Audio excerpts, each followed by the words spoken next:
بسم الله والصلاه والسلام على رسول الله. مساء الفل. النهارده ان شاء الله معانا سوزوكي سويفت، بسم الله ما شاء الله. سحب السياره اكتر، معانا فرش نبيتي، خيط نبيتي، تصميم بالمكنه الكمبيوتر. كنا عملناه قبل كده في نفس العربيه، بس مره كان فرش بيج ومره جمالي. النهارده نبيتي.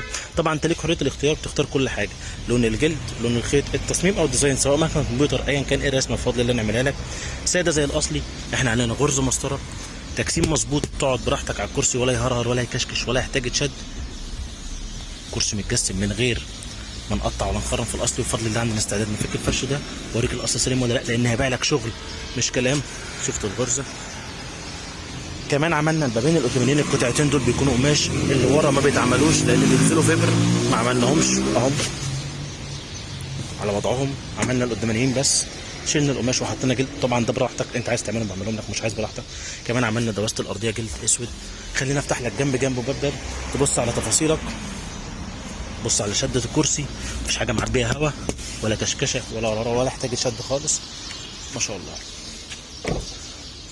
ظهر الكرسي بتفصيلته، خليني افتح لك الفلاش بجيوبه، كل حاجة على وضعها. نفس الكلام الشد اهي، مخادع، غرزة المخدع هنا، كل حاجة قدامك، غرزة مسطرة ما شاء الله.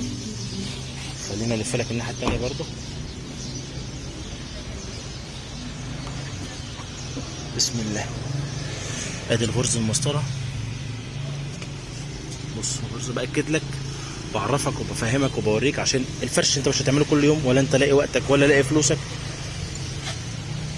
لو ما حصلش نصيب وما جيتش عندنا، يبقى انت عارف الشغل اللي هتدفع فيه فلوس وتستلمه عامل ازاي.